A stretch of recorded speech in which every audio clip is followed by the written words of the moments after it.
The sun doesn't shine every day. The storms will come. There are times when the nights will be long and dark and you will be alone. There will be times when the darkness seems to consume everything. But don't let it consume you. We all fail. It's okay. What is not okay is that when you fail, you stay down. Whoever stays down is a loser. And winners will fail and get up. Fail and get up. Fail and get up. You always get up. That is a winner. I can accept failure. Everyone fails at some point. I cannot accept not trying. It is your losses that will humble you. It is your losses that will give you a drive. It doesn't matter about what happened yesterday. It doesn't matter what happens to you. The only thing matters, what are you going to do about it? As long as you're here, you have a chance to transcend yourself. You can decide that you're going to stand up to life. It's necessary you take responsibility for it. That you don't give up, that you don't take any objection or disappointment or defeats personally. So yes, I'm in charge here. I'm going to do something about this situation. When you embark this journey, you must know that it's going to go down before it comes up. But when it comes up, it's going to go so much higher than you've ever been. Sacrificing today for tomorrow's betterment. But if you didn't know that, you didn't prepare for that, you think something's wrong, maybe it's time to stop. No, it's time to move even further. You have to be equipped mentally to endure this process. Knowing what you're about to go into is step one. Knowing it's an uphill battle, but a winnable one and one that's achievable. Only those who are willing to risk going too far can possibly find out how far one can go. I want to see how far I can go. I want to see what I can accomplish. I want to see what I can do, what I can be, what I can have. I want to see. I don't want to see what I think I can do. I don't want to see what I think is possible. I want to see what my life would look like if I didn't count the cost. Because if you count the cost and you see how much it costs, you might quit. So you got to go in knowing that I don't count the cost. I do as many push-ups as it takes, as many sit-ups as it takes, as many reps as it takes. I pay whatever the price is. You get to a point when you don't count it. You just do whatever it takes to get whatever you want. So you got to consider before you start anything, what is the commitment level? If you commit to something, you don't stop until you win. Wake up in the morning, you rise and you grind. You join that health club, don't quit. You started that business, don't quit. Your mind has got to be steadfast. Your mind's got to be locked in, no matter what. Because we are champions, and we never quit.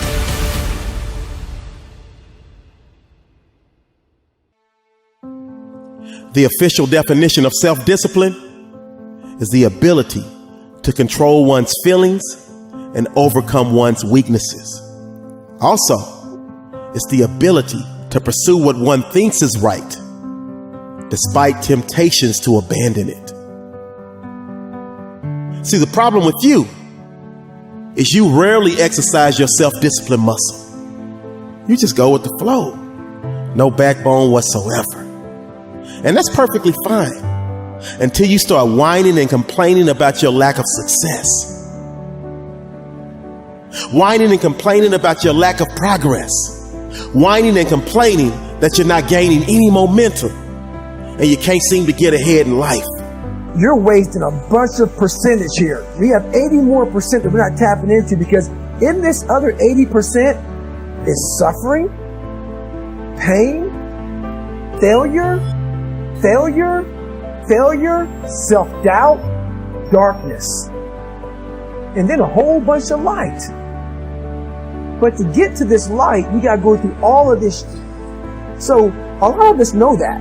I can get over here, but over here, man, this is much better because I got to go through this journey that is not fun.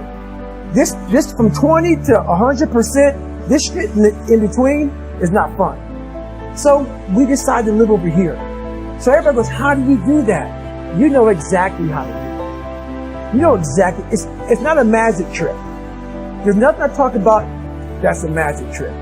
It's all back down to a very primitive mindset of we just have to be. It's like breathing.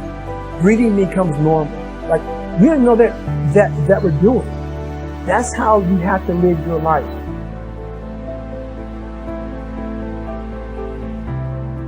Truth of the matter is that you have a lot of potential as a child, but none of that is capable of manifesting itself as freedom before you become disciplined.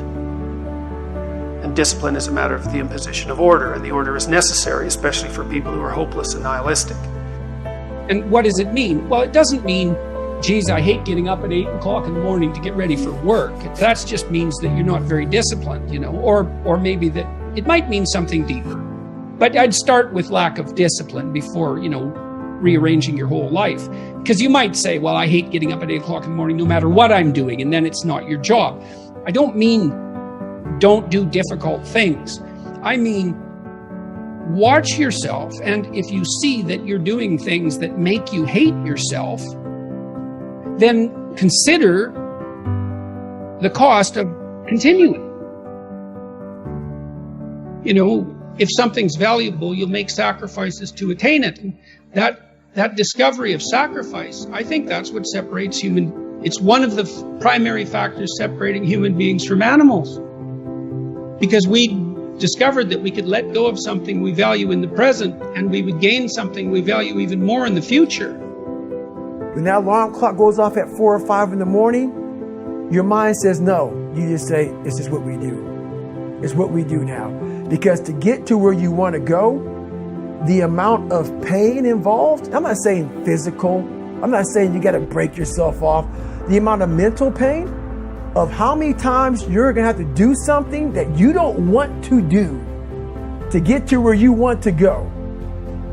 When I was 297 pounds and I was fat as hell trying to be a Navy SEAL, the scariest thing in the world to me, even to this day, was that could have been the rest of my life.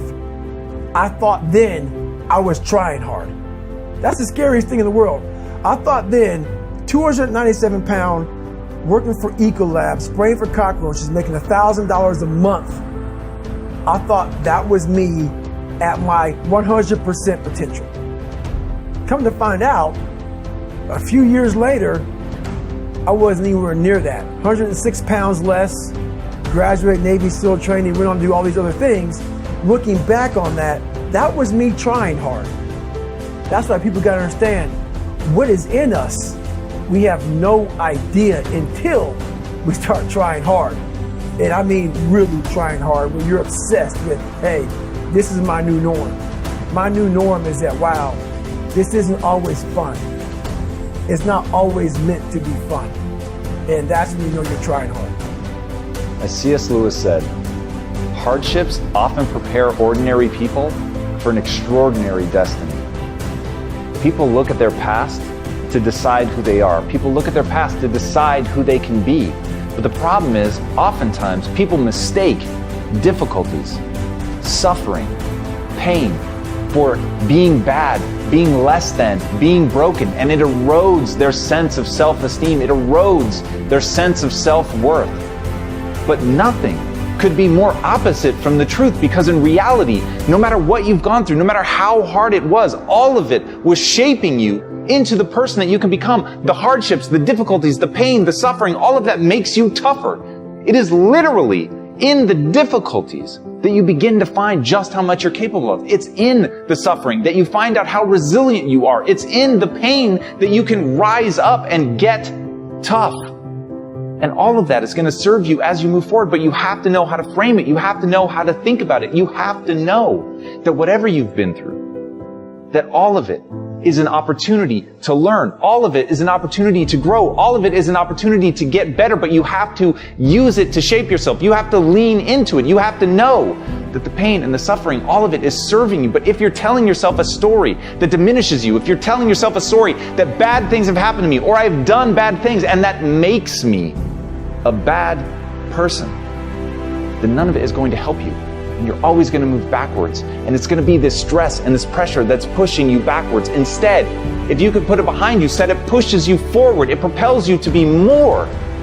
Then no matter what's happened to you, you can become something truly extraordinary. And as David Livingstone said, I'll go anywhere provided it be forward. You can't wait for somebody else to make your life better.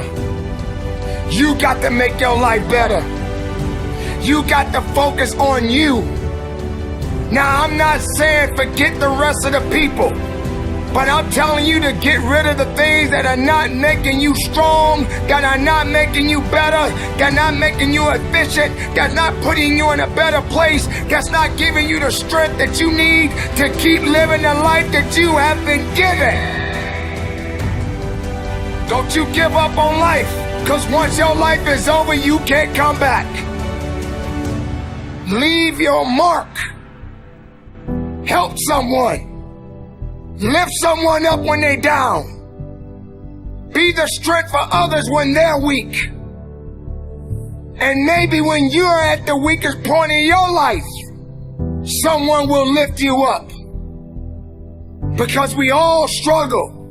No one is immune to it. So keep fighting forward. Don't give up.